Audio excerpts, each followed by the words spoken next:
It is Thursday, March 1st, 2018. Very, very cold out there. Drive carefully. I'm well aware, been doing this show a long time, there are people listening to this in their cars, such as the technology today, of course. Be careful wherever you're driving. The roads are treacherous. The weather has been bad. Looking forward to speaking to my guest this evening. He's in New Zealand today. First came across him some years ago. He was on a very interesting documentary about the 7th of July attacks, a documentary on the BBC. Got him onto a radio program I was making in Spain, and he's been a mate ever since. He's a very, very good journalist, former BBC journalist, and currently the host of the politics show at BCFM in Bristol. Do check out online thisweek.org.uk, thisweek.org.uk. And I've said before, I don't know if anybody else who's done as much research and work into looking into the secret society, the Bilderberg Group. You can also check out a website, bilderberg.org. We've spoken a lot about that over the years as well. He's in New Zealand, so he's not braving the cold weather here in the UK today. It's obviously better where he is. Welcome back, Tone. What are you doing in New Zealand?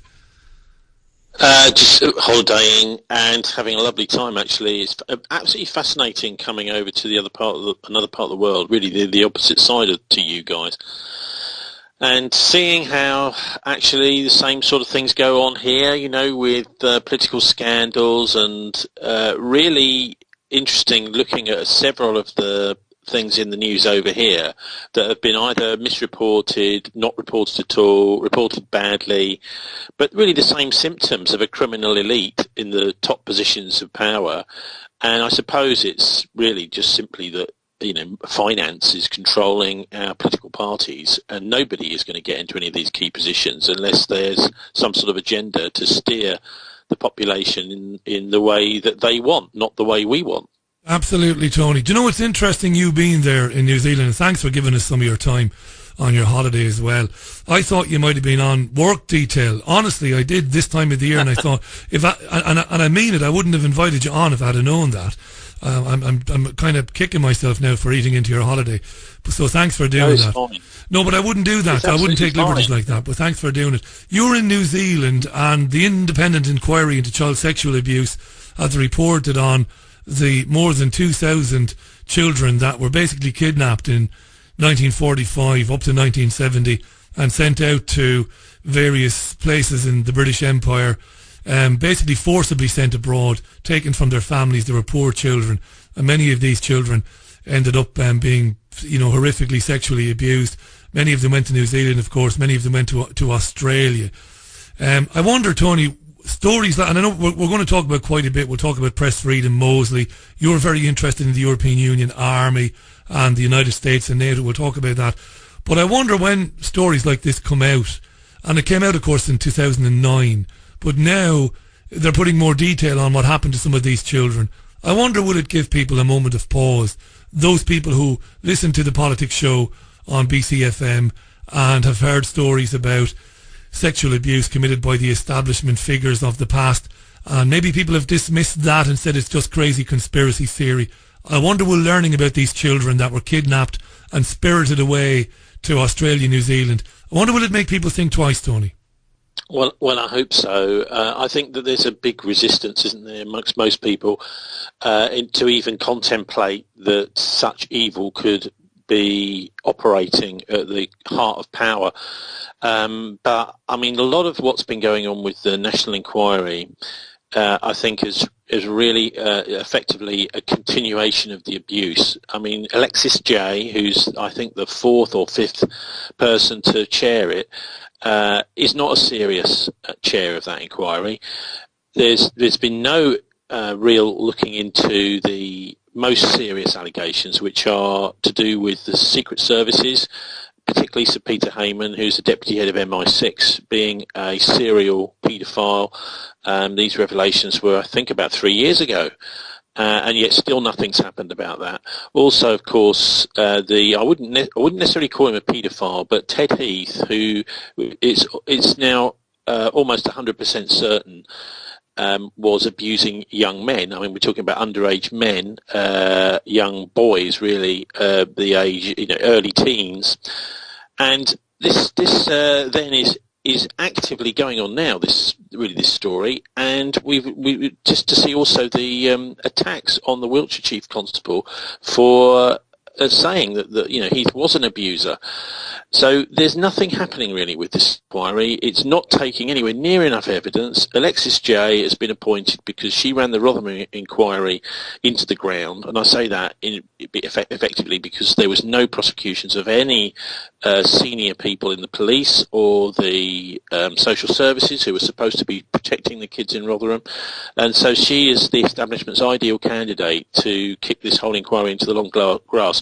Finally, really important, I think, to stress David Icke's role in getting this initially out there to the public. Things like the Savile, Jimmy Savile, actually talking about all that way before any of the news broke, and the news only just broke because of a persistence of Marion Jones and also Liz McKean at Newsnight, who lost their jobs, lost their careers as a result. I don't know about Marion losing his career because he's still working, but them losing their jobs at Newsnight from making sure that this was exposed to a national audience through Miles Gosling, the freelance reporter.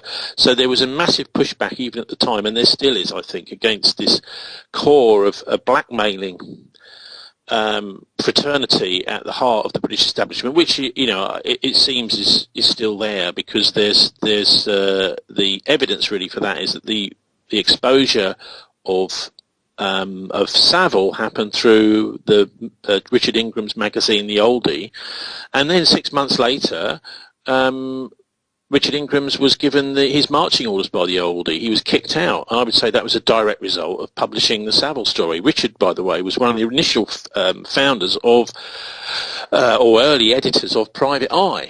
And he left Private Eye, and Private Eye was one of the other institutions or magazines or whatever in London that would not publish the story about Savile being pulled from Newsnight. So this is it's ongoing, Richie. It is, mate. Do you share my, it's hard to say, belief? You've got to be responsible, don't you, as a journalist? But I believe the palace, Buckingham Palace, must have known about what Savile was up to. They must have known. Of course. Yeah, because you have to be responsible. I've never, ever on this programme suggested that, Prince Charles, the heir to the throne, who was very, very close friends with Savile, I've never suggested any impropriety on his behalf, ever. I wouldn't tolerate it unless there was evidence to support it. But I always said, if you were heading up that investigation, you'd like to have a private, informal chat with any of Savile's closest confidants to ask them for any little bits of information that might help you further the inquiries into, obviously Savile is dead, but into what he did and whom was around with him. The palace must have known. They must have known, Tony. Well, I think it's pretty clear they did know, and they do know. The other thing which corroborates that is the evidence of the Jersey Senator Stuart Sivray, who pointed out not only sexual abuse over in the Channel Islands. There's a tremendous amount was going on over there, but also emotional abuse of mentally ill people, putting them in solitary confinement, this sort of thing over there. Really, that was the point at which I think the big test comes for Buckingham Palace and for the monarchy, for the Queen particularly, and the establishment in that way, in that obviously if this sort of thing is going on in a place where the monarch appoints the senior people in Jersey, that something needs to change. At that point, I think it became absolutely clear to me that the royal family is absolutely 100% implicated in this. And of course, the problem is that they have Crown immunity from any kind of criminal prosecution, being the Crown Prosecution Service. They can never be indicted, to use that word. We don't use that word very often here in the UK, but they can't be charged with anything, even with conspiracy to pervert. I think actually it would take I think legally they can, but it would take a very brave chief constable somewhere to do that, simply because of the important role of the Crown in prosecuting any criminal offence. So I think that they've used this in a very cynical manner, this immunity from prosecution, and I don't see anything changing until the Queen dies. And in which case all hell will break loose. I mean, who knows what's going to happen then? Because I think there's a genuine difference between the William Harry generation, having seen him over here on the telly last night, chatting away at some sort of, I'm not sure what that do was. These are different. They're much more relaxed, much more natural, and it seems to me more honest than Prince Charles, who always looks like a kind of stuffed shirt. He's always extremely guarded. And he looks to me as if he's up to all sorts. I'm not just talking about the body language. He's someone who's very much involved in this conspiracy. And well, he knows a lot anyway, Tony. He certainly knows a lot. And if Prince Andrew wasn't Prince Andrew, if he was Andrew from Milton Keynes, he would have been interviewed under caution because he was on Lolita flights with Jeffrey Epstein, wasn't he?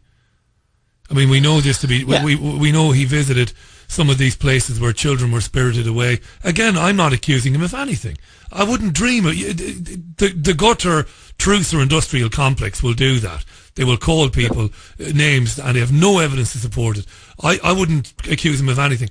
But if it was me or you and we knew Epstein and we were involved in Clinton and all of that, we'd be hauled in and asked questions, Tony. Yeah, I think the thing is in this game, Richie, you've got to be absolutely clear, 100% clear. If you're interested in truth, you've got to be absolutely clear in the separating line between speculation and fact. Yeah. And yes, it's fine to speculate, of course, so long as it's couched in those terms. So, I mean, that's my take on all this. And I think, there's this criminal elite. We've got two major problems with them at the moment. One is war, because they're quite clearly preparing for a major war. If you look at what's been going on with the US particularly, ramping up with, basically putting Trump in power, who is this sort of maniac with his finger on the button who actually never says no to a man in a uniform, we hear. That's one of the little phrases. Anything that the military say, Trump just nods his head, and he's interested a bit in domestic policy, but he really just ceded foreign policy. That's right. To people like Mad Dog Mattis.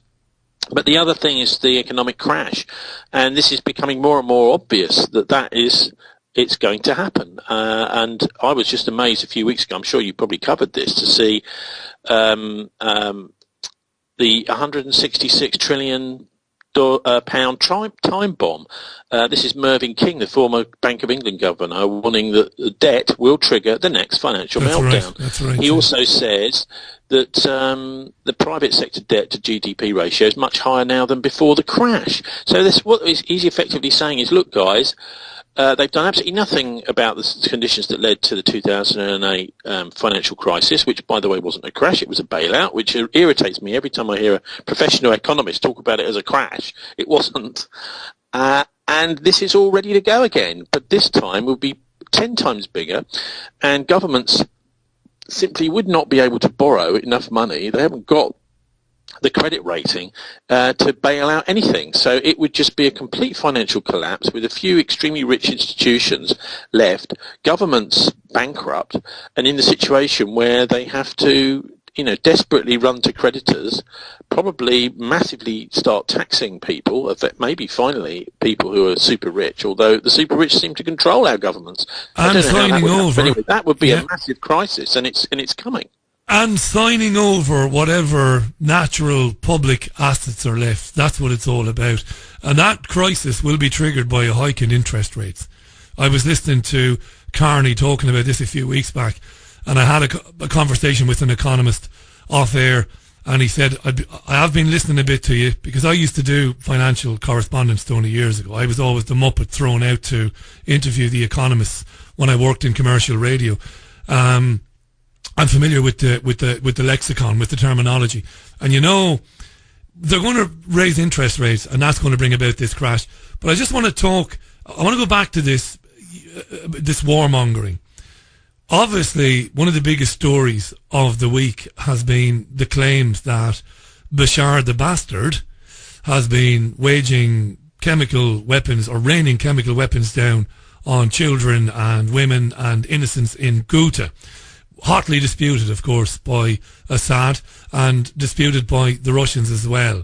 The evidence being provided by the White Helmets, dubious group of so-called first responders, but they have an agenda to partition Syria. It's on their website. Mad. And of course, important to mention also that they're run by British intelligence. By British intelligence. This is an intelligence outfit. That's right. So, but what's been interesting, Tony, is they did their pathos-filled broadcasts with Kay Burley and Dominic Waghorn almost crying for the children of Syria. They were ramping this up all week long, but it seems that the public are just completely immune to it now.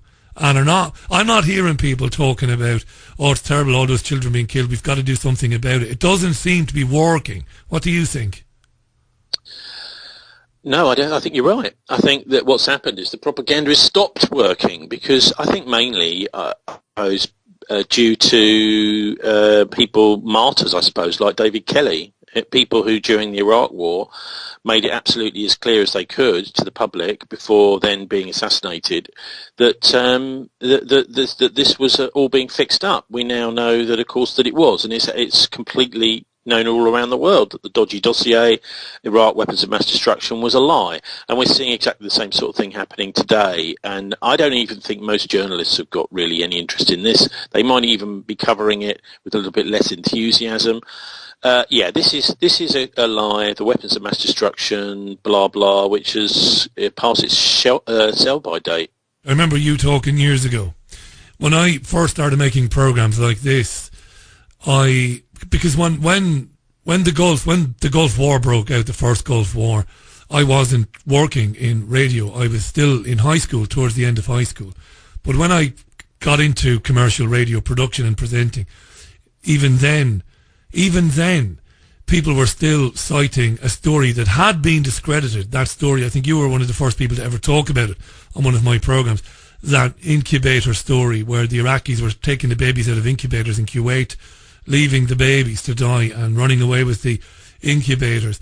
It's like how many of these lies, these human interest stories dressed up to evoke an emotional response from the citizens of the West, how many of them will they carry on with? But I think what we're seeing this week is nobody, at least in among my circle of contacts, people are just not paying any attention to it. It's not working. You know, we're not stupid. We know that Assad has to deal with the situation of Ghouta. It's on the doorstep of Damascus. Jihadi Wahhabist nutcases are entrenched in that area and they have to be gotten out of there. And unfortunately, and I don't say this, glibly, I don't say it lightly, obviously when you do that, people are going to die. It's a terrible thing, but innocent people will die in the attempt to get these beheading nutters out of that part of the country. It's a fact, and it cannot be avoided now. But we go back to, Tony, something you and I spoke about back in 2011, 2012, 13, 14. The situation in Syria wasn't manufactured by an evil regime. It was manufactured by the intelligence agencies that we were speaking about a few minutes ago. Well, by the same people that overthrew Saddam and Gaddafi, and it was, one of the next in line for that. Now, the interesting, I don't know if you've checked out Thierry Mason. I don't know how much you've, checked his work over the years. He runs the Voltaire Network in France. It's actually mostly in French language, but they almost always do pretty instant English language translations. I think it's one of those go-to sites. Anything important going on, I tend to have a look. And he was the first person after the 9/11 attacks. I was sitting in my little office in Bristol a couple of months after 9/11, sort of scratching my head thinking, gosh, this looks bad, And I got 2 books in the post from him.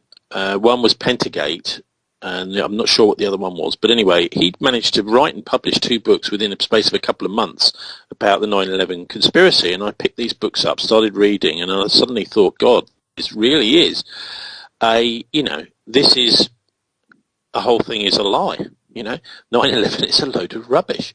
And it happened, but it was orchestrated. And so Thierry's just literally in the last day or so, now saying that their Russian regular army is now in Damascus. So it looks to me as if this whole business of the Russians backing Assad has gone up a level with Russian infantry in Damascus. And I would imagine that they will be used to clear these people out. But it just shows how absolutely 100% committed Moscow is to making sure there is no regime change. And there's nobody reporting this, Tony. Nobody outside of this website is reporting it. Nobody. The Russian right. Regular... no, I'm asking you. I've not seen this today. This is really interesting. Right, well, I was looking at this last night. That's because Voltaire Network is on the list of fake news, even though it's one of the best informed, most reliable sites in the world. Of course, that's classed as fake news to the fake news corporate media. So anyway, all I'd do is just suggest people bookmark that and have a look. I'm not saying everything Thierry Mason writes is 100% correct, but on things like this, he's very, very good. And he's very well informed. He's got very good connections also to French intelligence over the years. He's proved that.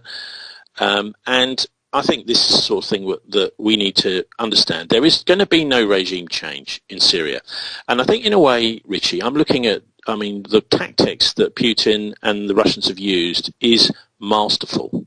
What they've done in Syria is they've coaxed the Americans, the British, the West in so much that the British military, the American military, the Saudi military are all completely convinced that they're just about to take over the country. They're now absolutely committed in their hearts. This is a psychological thing that Putin's done to taking over the country.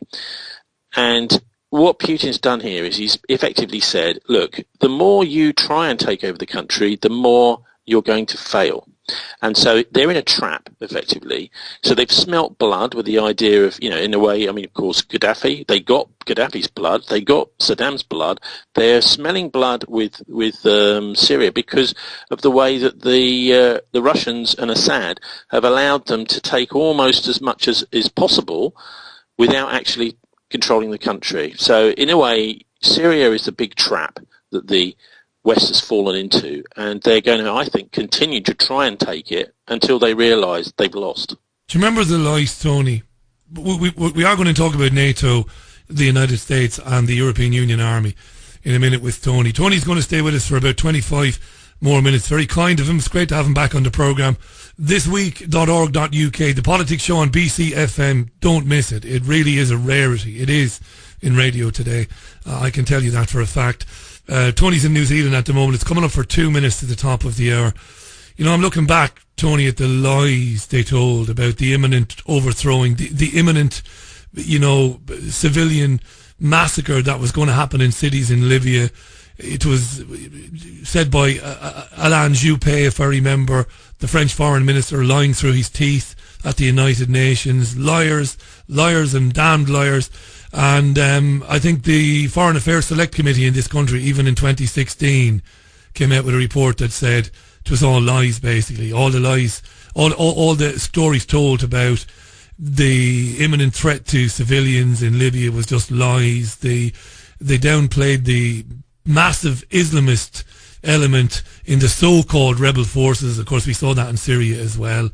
It's stunning, Tony, that when these stories are being told about Syria and about war crimes and chemical weapons, that, senior journalists, alleged journalists like Adam Bolton at Sky, like Andrew Marr at the BBC, Fiona Bruce, that they don't have the balls, Tony, to say to these politicians like Boris Johnson, well, hang on a second, pal.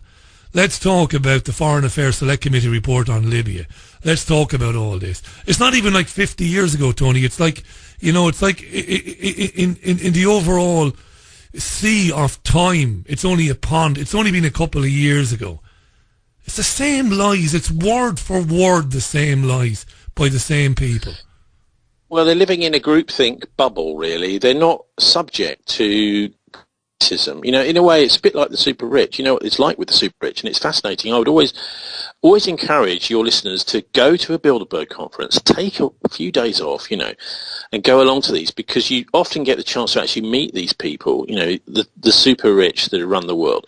Their whole persona is fascinating to behold, in that they're quite clearly just surrounded by sycophants. They're so rich that all the people around them just sort of nod their heads and agree with them. It's really so medieval to watch that there is no subjecting any of their thinking to any kind of critical. It's a bit like, I suppose, the way that a lot of modern schools now don't encourage critical thinking in the way that they did, certainly, in the 1970s when I was at school. There was a lot of encouragement of critical thinking, like almost like the teacher would say, and actually physically did once, I can always remember, don't believe what I'm telling you, think for yourself. That isn't happening at all. No. Really, I don't think it's certainly amongst our elite anymore. And also it's the same attitude going on in many of the London newsrooms. Of course, all the media in Britain is focused in London. All the national coverage, all the international coverage is done in London, so it's easy to contain there.